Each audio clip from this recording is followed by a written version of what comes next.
TikTok finally admits to storing U.S. data in China. Meta says it will restrict news to Canadian users of Facebook and Instagram. And just when you thought that Elon Musk couldn't be any more immature. These and more top tech news stories from #Trending and Tech News Day. I'm your host, Jim Love, CIO of IT World Canada and Tech News Day in the U.S. TikTok, the Chinese-owned social media giant, has admitted that some of its American users' data is indeed stored in China. This was disclosed in a letter on Thursday where the company stated that certain creator data is stored in China.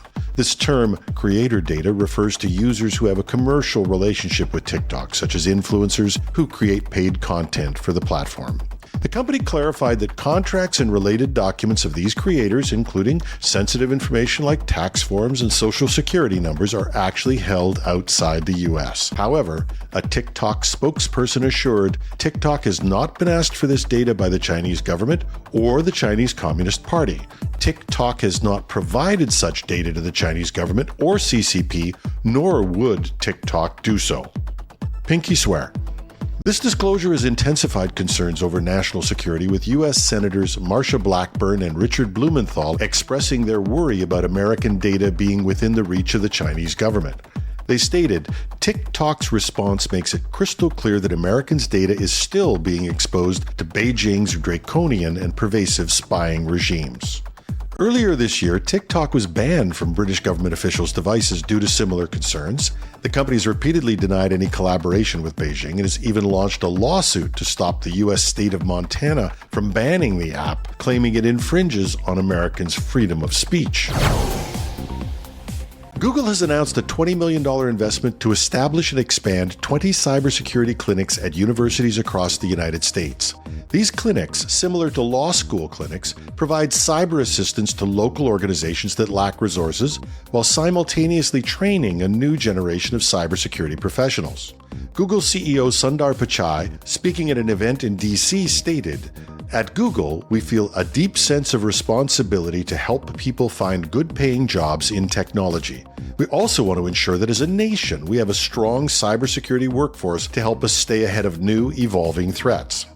The investment is in collaboration with a consortium of cybersecurity clinics. It will be used to create new cybersecurity clinics and expand existing ones at colleges and universities. A portion of the funding will also be allocated for scholarships for students who wish to obtain Google's cybersecurity certificate.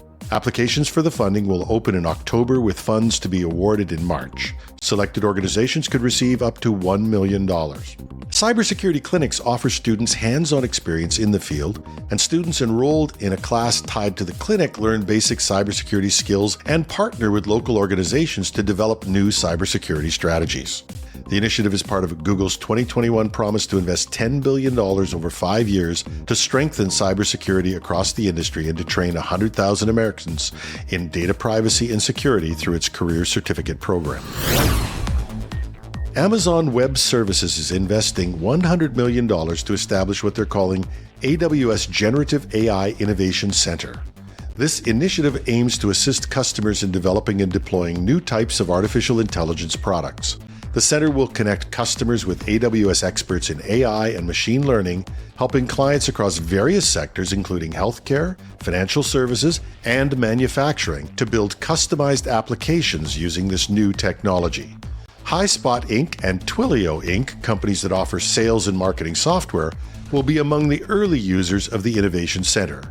AWS CEO Adam Selipsky stated, "We will bring our internal AWS experts free of charge to a whole bunch of AWS customers, focusing on folks with significant AWS presence, and go help them turbocharge their efforts to get real with generative AI and get beyond the talk." The investment is part of Amazon's strategy to sell more cloud services and convince clients to choose AWS for their generative AI applications, and the move might be seen as a way of trying to catch up to Microsoft's Azure and Google, who have taken an early lead in the market for generative AI. Meta, the parent company of Facebook and Instagram, has announced that it will restrict news access on its platforms for Canadian users. The decision comes in response to the Canadian Parliament passing the Online News Act, a controversial bill that requires large platforms to compensate news publishers for content posted on their sites. The law, which Meta has labeled as fundamentally flawed, mandates platforms like Meta and Google to negotiate commercial deals and pay news organizations for their content. In response, Meta has decided to end news availability on Facebook and Instagram for all users in Canada before the bill takes effect.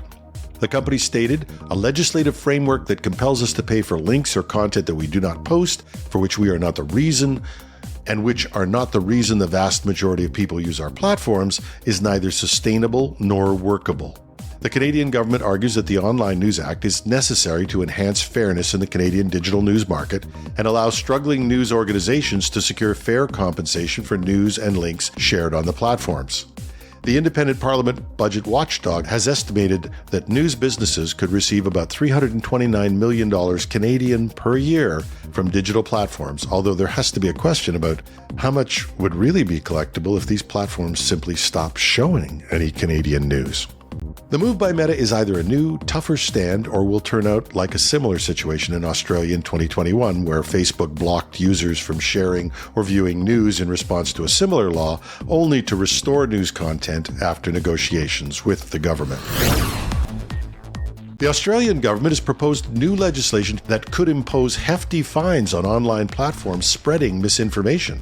The Australian Communications and Media Authority would be empowered to require digital platforms to maintain records related to misinformation and disinformation and to produce them upon request. The draft bill also proposes that the industry develop a code of practice to combat misinformation. Violations of the code could result in penalties of up to $2.75 million or 2% of global turnover, whichever is greater.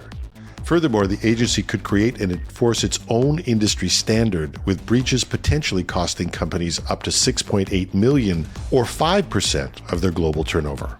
Communications Minister Michelle Rowland stated, "This would essentially mean that the regulator is able to look under the hood of what the platforms are doing and what measures they're taking to ensure compliance." The draft bill defines misinformation as unintentionally false, misleading, or deceptive content, while disinformation is defined as intentionally disseminated misinformation causing serious harm.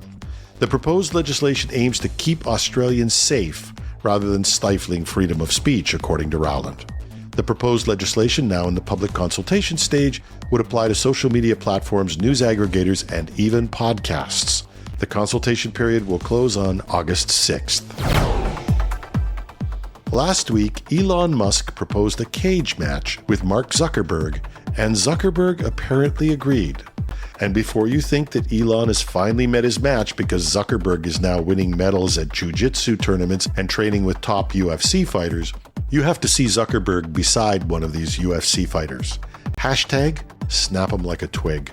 While some have called this the summer of tech bro, noting that Silicon Valley is changing to embrace a new, assertive, and athletic image, others may wonder, what are these guys trying to overcompensate for?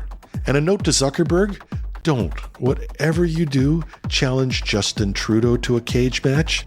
Canadians have seen him box. Hashtag, I miss Steve Jobs.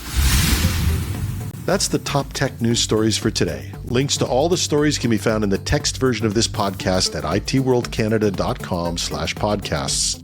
Hashtag Trending goes to air 5 days a week with a special weekend interview episode called Hashtag Trending, the Weekend Edition. You can follow us on Google, Apple, Spotify, or wherever you get your podcasts. We're on YouTube 5 days a week with a video newscast, only there we're called Tech News Day. Check us out, give us a like if you can. We'd love to hear your comments. You can find me on LinkedIn, Twitter, or our Mastodon site, technews.social, where I'm @TheRealJimLove. Or if that's too much to remember, just go to the article at itworldcanada.com/podcasts, where you'll find a text version with additional links and references.